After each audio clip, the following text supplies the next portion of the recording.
जय श्री राम, राधे राधे। मैं ईशा, स्वर्गीय अशोक कुमार रोड़ा जी की लड़की। मैं आपको अपनी ज़िंदगी का सच बता रही हूँ कि मेरा क्या कसूर, मेरी ज़िंदगी का सच।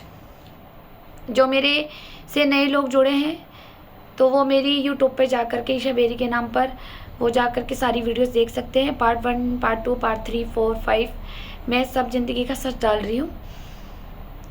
बाकी तो जो पुराने हैं वो तो देख ही रहे हैं मेरे को। आप अपना समय दे रहे हैं, इसके लिए धन्यवाद, क्योंकि मैं सच बताना चाहती हूँ और आप अपना टाइम निकाल कर मुझे सुनते हैं, इसके लिए बहुत बहुत धन्यवाद। मैं आपको आगे का ये सच बता रही थी। लास्ट वीडियो पे मैंने बताया कि भोले ने मेरे साथ कैसे हमला करा और उसका राजदार भी कौन था।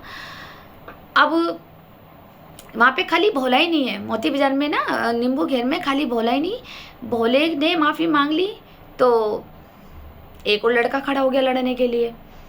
वो देखा तो एक और खड़ा हो गया।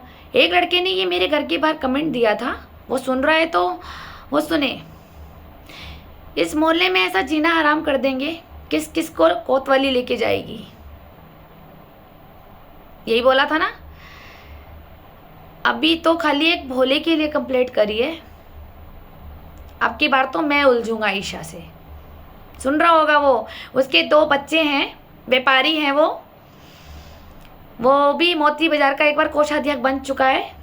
नाम नहीं लूँगी उसका, लेकिन उसको अपना डायलॉग तो याद होगा। 2 लड़के हैं उसके और नींबू घेर सामने वाले मोहल्ले में रहता है वो। क्या कर रहे हो आप बताओ? आप दूसरे की बहू बेटियों को परेशान करोगे, जिसका एक पिता गया है, और एक पैसे के पीछे एक चीज़ से पैसे छीन लो, इस पे आरोप लगा दो और मोहल्ले से निकलवा दो, संपत्ति भी हड़प लो। ये सब काम किया ना आपने। और मेरी पहले से जिन्होंने प्लानिंग प्लॉटिंग करी थी ना मुझे बेरियों के घर में शादी कराने की, ये वहीं से चालू हो गए थे। जब पापा मेरे एक्सपायर हो गए, इन्होंने सोचा ये तो शादी करेगी नहीं। ये सबको मोस्टली पता था कि ये शादी नहीं करेगी, क्योंकि ये बिल्केश्वर महादेव डेली जाना, ललतारा पुल गुरुद्वारे जाना, वहाँ सेवा देना, और अपना एक उद्देश्य था कि नहीं, माँ बीमार है और बहन छोटी है, मैं अभी शादी कर लूँगी तो पता नहीं कैसा ससुराल मिलेगा, पता नहीं इन्हें रखे ना रखे, पता नहीं मुझे आने दे ना दे। चलो कोई बात नहीं। मुझे अंदर से एक इच्छा भी नहीं थी ज़्यादा शादी कि मेरी शादी हो। मुझे लगता था शादी हो तो एक ऐसे हो जो मेरी मम्मी की और बहन की मेरी जिम्मेदारी उठाए, पैसों से नहीं, एक हमदर्द बन के। लेकिन मुझे कोई इंटरेस्ट नहीं था। लेकिन मैं मम्मी की सेवा करते करते बड़ी परेशान हो गई थी कि मैं घर को देखूं, छोटी बहन को देखूं। बहन इधर से उधर थोड़ा खेलने चली जाती थी। पापा के ना होते वो एक डर, एक टेंशन कि शाम के 6 बज गए हैं, अभी से ट्यूशन से नहीं आई, फिर वहाँ ट्यूशन वाली जगह पे ढूंढ के आना। ये वहाँ जाती थी बारामल के घेर में ट्यूशन, वहाँ तक ढूंढ के आना। अरे क्या हुआ, अरे ये इसका टेस्ट था इसलिए इसको ज़्यादा पढ़ा रहे थे इसलिए टाइम लग गया। बहुत मैंने मेंटली स्ट्रेस भी लिया पापा के जाने के बाद, और फिजिकल भी इतना बर्डन हो गया कि घर का काम भी देखूँ, माँ को भी देखूँ, माँ की गाली भी सुनूँ। क्यों, माँ की थोड़ी दिमागी हालत ठीक नहीं थी तो वो अनलिमिटेड बोलना, चिल्लाना, गाली देना, ये पूरे बाज़ार को पता है। इसमें कोई ऐसे तो कोई छुपाने वाला राज ही नहीं है। लेकिन माँ तो माँ ही होती है, उसका साथ कैसे छोड़ सकते हैं। मैं तो आज भी अपनी बहन का साथ नहीं छोड़ रही। पता नहीं कहाँ चली गई, कौन लेके भाग गया, कौन सा भू माफिया ने इसे रखा हुआ है, इसे समझ ही नहीं आ रही है मेरी बहन को भी। और ये भू माफिया ने इसे जब्त कर रखा है, कोई छोड़ नहीं रहा इसे। सिर्फ एक प्रॉपर्टी के पीछे टॉर्चर कर दो कि बड़ी बहन इतनी रोएगी, इतनी परेशान हो जाएगी कि पापा की प्रॉपर्टी पे साइन कर देगी और हम भू माफिया वो प्रॉपर्टी फ्री में ले जाएंगे, तब इसकी बहन छोड़ी जाएगी। यही प्लान है ना आप लोगों का।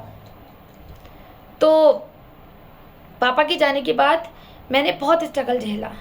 मुझे लगा कि लाइफ में कोई आ जाना चाहिए। फिर मैंने सोचा कि लाइफ में कोई आ जाना चाहिए, शादी होनी चाहिए। तो मैंने थोड़ा आस पड़ोस में कह दिया कि मुझे बाहर शादी नहीं करनी, जबकि मेरे बाहर से बहुत रिश्ते आते थे। मेरे हल्द्वानी से आए, सहारनपुर से आए, दिल्ली से आए, लेकिन मैंने हमेशा यही बोला कि भाई नहीं, मुझे तो लोकल शादी करनी है, ताकि मेरी माँ और बहन बीमार हो तो मैं तुरंत इनको देखने आ सकूँ और अपनी जिम्मेदारी पूरी कर सकूँ, जो मेरे पापा मुझे जिम्मेदारी दे के गए हैं, एक मम्मी की और बहन की। क्या मैं गलत हूँ? मैं आप समाज से पूछना चाहती हूँ, क्या मैं गलत हूँ कि मेरी मम्मी बीमार थी, मानसिक तौर पे भी बीमार थी, और मेरी छोटी बहन थी, तो मैं क्या पहले अपनी खुशी देखती कि मैं कहीं भी बाहर देश में शादी कर लेती, दिल्ली, पंजाब, और मेरी माँ और बहन बीमार हो, चाहे दुख सुख हो, चाहे इनके पीछे भूमाफिया इनके खून कर देते। लेकिन मुझे तो चिंता थी, मैं तो अपनी जगह सही थी ना। कोई बात नहीं, आज मेरे साथ ईश्वर है। आप लोगों के साथ ईश्वर कोई ही नहीं होगा। देखना, तुम ये कहते हो ना कि कर्मा क्या होता है, तुम सब भोग रहे हो और भोगोगे भी। मैं आज ये सारे भूमाफियों को बोल रही हूँ, तुम दूसरे का अधिकार खा रहे हो। किस लिए? कि ऊपर तुम भी नहीं लेके जाओगे, ऊपर मैं भी लेके नहीं जाऊंगी। लेकिन तुम दूसरों की संपत्तियों पे नज़र रखते हो, दूसरों की बहू बेटियों पर नज़र रखते हो, कैसे बर्बाद कर दो, कैसे उसको गलत काम में लगा दो, फिर इनकी प्रॉपर्टी ले जाओ, कैसे बड़ी बहन को टॉर्चर करो, फिर टॉर्चर होएगी तो साइन करेंगे, उसके बदले में उसकी बहन दी जाएगी। ये सब चल रहा ना आपका प्लान। पता नहीं कौन से भूमाफिया ने हाईजैक करा हुआ है। हमारे तो सारे मंत्री नेता ही सो रहे हैं। इन मंत्री नेता लोगों की अगर इनके घर से लड़की गायब हो जाए ना, तो ये आसमान एक कर देते हैं। ये आसमान से तारे भी ले आएंगे तब, चाहे इनकी लड़की तारों में भी छुप गई हो। लेकिन हमारी बहन, हमारी घर की बच्ची गायब हो रही है, लेकिन कोई नहीं ढूंढ रहा, कोई मदद नहीं कर रहा है। कोई बात नहीं, ईश्वर एक ना एक दिन न्याय जरूर करेगा, सबके साथ होगा। सिर्फ एक ये थी कि एक बेचल एम्प्लॉई अपनी 2 सुंदर बच्चियों को छोड़ गया है।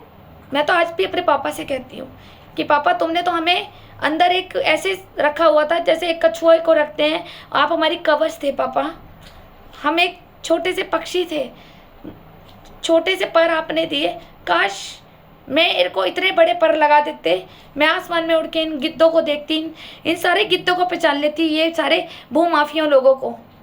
लेकिन तुमने सिर्फ उड़ान इतनी सिखाई, सिर्फ इर्द गिर्द। मम्मी को देखो, मम्मी को हॉस्पिटल ले जाओ, बाजार मम्मी राशन ले आओ, ये सब मेरे ऊपर जिम्मेदारी डल गई।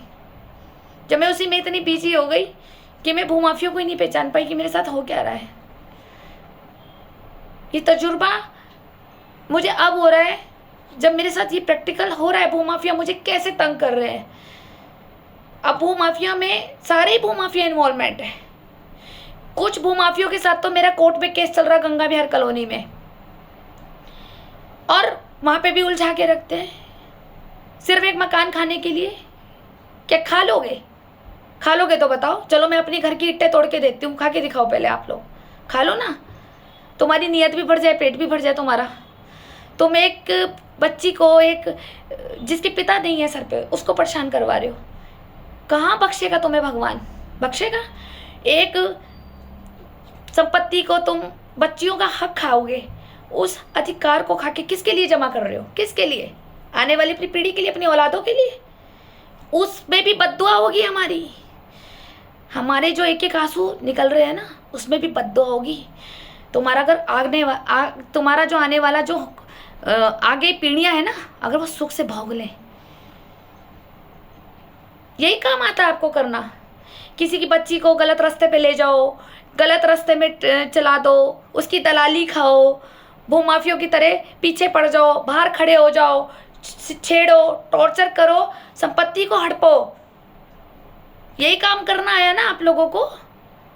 कोई बात नहीं, जिसका कोई नहीं होता ना, उसका न्याय ईश्वर करता है, और एक ना एक दिन जरूर करता है। ईश्वर की चक्की ना, जो न्याय की चक्की चलती है, वो बड़ी धीरे चलती है, बहुत धीरे चलती है। लेकिन जब चलती है ना, बड़े बारीक से पीसती है। फिर तुम्हारे कर्मों को ना बहुत बारीक से पीसेगी, तब पता चलेगा। आपको कहाँ पता चलेगा? आप तो घमंड में रहेंगे, आप तो सड़ भी रहे होंगे ना, तो भी आप ये कहोगे कि आनंद आ रहा है।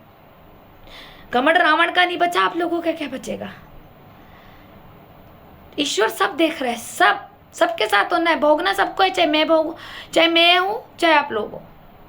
जिसने जैसा किया वैसा ही उसका रिजल्ट आएगा। बहुत प्लानिंग प्लॉटिंग कर रहे हो ना आप, सब देख रहा है ईश्वर। और ईश्वर के साथ साथ तो देखो, मेरे पापा भी देख रहे हैं। जिसकी बच्चियों को तुम लोग तंग कर रहे हो ना, खून के आंसू रोगे तुम लोग, खून के आंसू। ध्यान रखना, मैं दुनिया में रहूं चाहे ना रहूं, मैं अपनी वीडियो इसलिए बना रही हूँ ताकि ये मेरी सारी वीडियोस उन लोगों के पास पहुँचे जिन लोगों ने मुझे परेशान किया है।